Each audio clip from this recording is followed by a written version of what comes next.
നമസ്കാരം.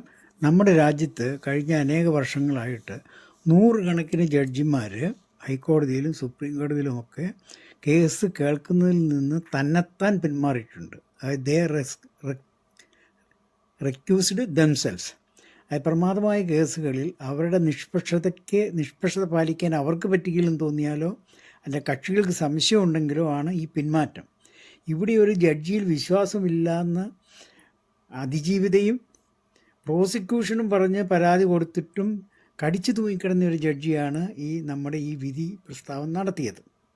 അപ്പോൾ ഇവർ പറഞ്ഞ ഒരു മുടന്തൻ ന്യായം, ഈ മെമ്മറി കാർഡിൻ്റെ ആഷ് വാല്യൂ മാറി എന്നുള്ളത് തെളിഞ്ഞ കാര്യമാണ് കോടതി സബ്മിറ്റ് ചെയ്ത പിന്നെ. പക്ഷേ അത് മോഷണം പോയെന്നുള്ളതിന് തെളിവില്ല എന്ന് പറയാൻ കാരണം ഈ ലോക്കർ റൂമിൻ്റെ താഴെ ടാമ്പർ ചെയ്തിട്ടില്ല. നമ്മളൊക്കെ വീടുകളിൽ നമ്മുടെ ഡോറും അലമാരികളൊക്കെ തുറക്കാറുമുണ്ട്, അടയ്ക്കാറുമുണ്ട്. നമ്മൾ തുറന്നു കഴിഞ്ഞാൽ എന്തെങ്കിലും തുറന്നുള്ളതിന് തെളിവുണ്ടോ? കാരണം താക്കോൽ നമ്മുടെ കയ്യിലല്ലേ.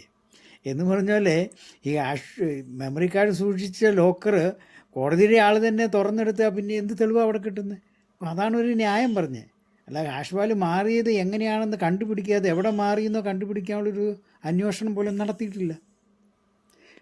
ജാതി കണ്ണടച്ച് ഇരുട്ടാക്കുന്ന പോലെ, അല്ലെങ്കിൽ നമ്മൾ കേട്ടില്ല ഓട്ടോപക്ഷി മണലിൽ തല താഴ്ത്തിയിട്ട് എന്നെ ആരും കാണുന്നില്ല എന്ന് വിചാരിക്കുന്ന പോലെ. അങ്ങനെയാണ് നമ്മുടെ ബഹുമാനപ്പെട്ട ജഡ്ജി ഇവിടെ മെമ്മറി കാർഡ് ടാമ്പർ ചെയ്തതിനെ പറ്റി സംസാരിച്ചത്. നന്ദി, നമസ്കാരം.